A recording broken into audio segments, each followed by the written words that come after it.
మొత్తానికైతే పోలింగ్ అయితే ప్రస్తుతానికి ప్రశాంతంగా కొనసాగుతుంది. ఆంధ్రప్రదేశ్లో కావచ్చు, అదేవిధంగా తెలంగాణలో కావచ్చు. అక్కడక్కడ ఈవీఎంలు మొరాయించినప్పటికీ మళ్ళీ ఆ ఈవీఎంలను మార్చి అధికారులు కొత్త వేరే ఈవీఎంలు ఏర్పాటు చేసి అక్కడ పోలింగ్ అయితే కొనసాగుతుంది. ఇక ముఖ్యంగా మనం ఒకసారి అనంతపూర్ జిల్లా వెళ్దాం. అనంతపూర్లోని పోలింగ్ ఎలా కొనసాగుతుంది ఏంటి అనే అంశానికి సంబంధించి మా ప్రతినిధి రసూల్ మరింత సమాచారం అందిస్తారు. రసూల్. Rajesh, good morning Rajesh.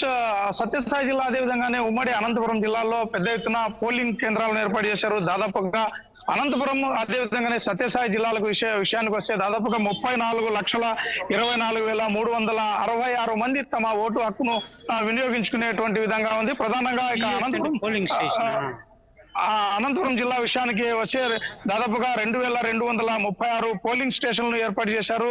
అదేవిధంగా పురుషులు 9,97,792 మంది, అదేవిధంగానే మహిళలు 1,20,124 సంబంధించి ఇక్కడ ఓటర్లు తమ ఓటు హక్కును వినియోగిస్తున్నారు. చూస్తున్నాం అనంతపురం నగరంలోని కేఎస్ఆర్ కళాశాలలో ఉన్నటువంటి పోలింగ్ స్టేషన్ లో మనం ఉన్నాము. పెద్ద ఎత్తున ఓటర్లు తమ ఓటు హక్కును వినియోగించుకునేందుకు ఇక్కడికి తరలి వచ్చిన పరిస్థితి మనం స్పష్టంగా విజువల్స్ లో గమనించవచ్చు. అదేవిధంగానే ఈ రోజు దాదాపుగా సమ్మర్ మొత్తం బాగా వేడితో ప్రజలందరూ కూడా అల్లాడినటువంటి పరిస్థితి. ఇలాంటి నేపథ్యంలో ఈ రోజు కొంచెం పెద్ద ఎత్తున మాడాలు ఉండడము, అదేవిధంగానే క్లౌడ్స్ ఉన్నటువంటి నేపథ్యంలో వాతావరణం కూడా చాలా చల్లగా ఉంది. దీంతో ఓటర్లు కూడా ఉదయం నుంచినే పోలింగ్ కేంద్రాలకు తరలి వచ్చారు. తమ ఓటు హక్కును వినియోగించుకునేందుకు ఇక్కడికి తరలి వచ్చినటువంటి పరిస్థితి చూస్తున్నాం మనం స్పష్టంగా. చాలా పెద్ద ఎత్తున క్యూ లైన్ లో ఓటర్లు ఉన్నటువంటి పరిస్థితి. ఒకసారి ఓటర్లతో మాట్లాడేటువంటి ప్రయత్నం చేస్తాం. ఓటు హక్కును ఎలా వినియోగించుకుంటున్నారు అనేది. సార్ చెప్పండి సార్, ఓటు హక్కు ఎలా వినియోగించుకోబోతున్నారు మీరు? ఎలా ఉంది మీకు? ఫస్ట్ టైం వేస్తున్నారా ఓటు, లేకపోతే ఎలా ఉంది? నాలుగోసారి. ఎలా ఉంది ఇక్కడ వాతావరణము? దీంతో దాదాపుగా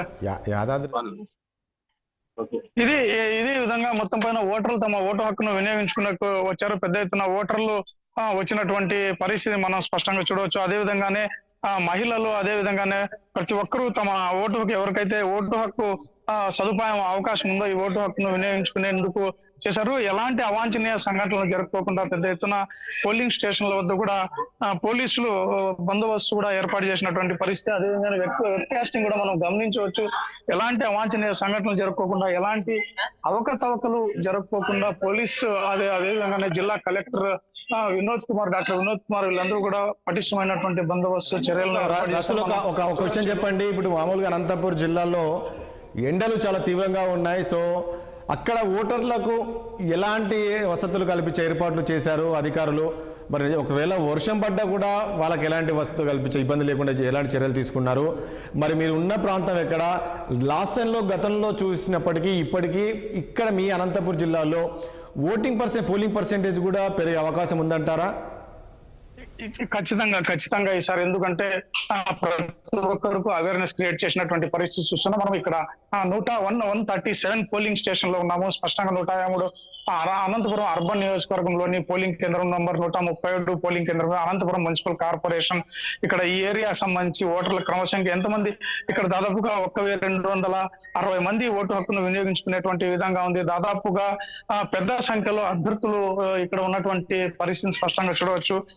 పదుల సంఖ్యలో అభ్యర్థులు కూడా ఇక్కడ పోటీ చేస్తున్నటువంటి పరిస్థితి కనిపిస్తుంది. అనంతపురం అర్బన్ నియోజకవర్గంలో అనంత వెంకటరామరెడ్డి వైఎస్ఆర్సీపీ నుంచి, అదేవిధంగానే దగ్గుపాటి ప్రసాద్ తెలుగుదేశం పార్టీ నుంచి, అదేవిధంగానే కాంగ్రెస్ పార్టీ నుంచి కూడా ఇక్కడ పెద్ద ఎత్తున పోటీ ఉన్నటువంటి పరిస్థితి చూస్తున్నాం. ఓటర్లు తమ ఓటు హక్కును వినియోగించుకునేందుకు చాలా ఉత్సుకత ఉన్నటువంటి పరిస్థితి మనం చూడవచ్చు. అడిగి తెలుసుకుందాం.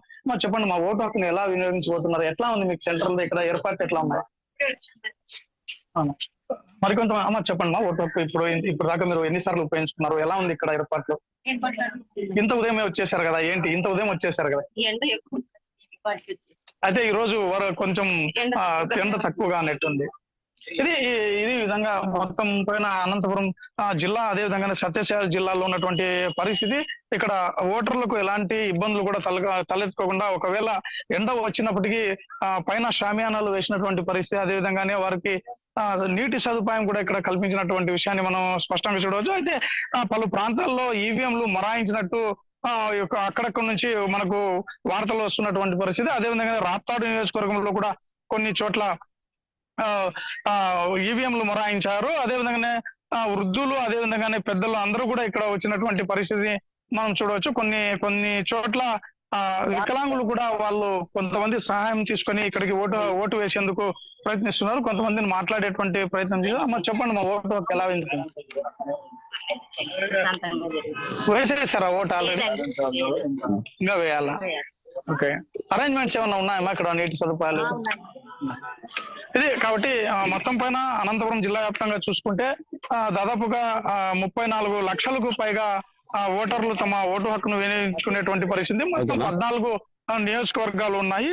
సత్యసాయి జిల్లాలో అనంతపురం జిల్లాలో 8 నియోజకవర్గాలు, అదేవిధంగా సత్యసాయి జిల్లాలో 6 నియోజకవర్గాలు, మొత్తం పైన 14 నియోజకవర్గాల్లో ఉమ్మడి అనంతపురం జిల్లాలో ఓటర్లు తమ ఓటు హక్కును వినియోగించుకునేటువంటి పరిస్థితి. అదేవిధంగా జిల్లా కలెక్టర్ డాక్టర్ వినోద్ కుమార్, అదేవిధంగానే ఎస్పీ అమిత్ బర్ధన్, అదేవిధంగా సత్యసాయి జిల్లా కలెక్టర్ అరుణ్ కుమార్, అదేవిధంగా ఎస్పీ మాధవ్ రెడ్డి, వీళ్ళందరూ కూడా ఆ జిల్లా వ్యాప్తంగా పెద్ద ఎత్తున పోలీస్ బందోబస్తు ఏర్పాటు చేసినటువంటి పరిస్థితి ఉంది. ప్రత్యేక పోలీస్ బలగాలలో ఏపీఎస్పీతో పాటు అదేవిధంగానే ఆ జిల్లాలో ఉన్నటువంటి ఏపీ పోలీసులతో పాటు పెద్ద ఎత్తున పోలీస్ బలగాలను కూడా ఇక్కడ వినియోగించారు. అదేవిధంగానే ఎలాంటి అవాంఛనీయ సంఘటనలు జరుపుకోకుండా పటిష్టంగా చేసేటువంటి విధంగా, అంతేకాకుండా ఎవరైనా ఏదైనా అక్రమాలకు పాల్పడినా కూడా చర్యలు తీసుకునేటువంటి విధంగా ఇక్కడ ఏర్పాట్లు కూడా చేసినటువంటి పరిస్థితి. Rajesh, right, thank you Rasool, thank you.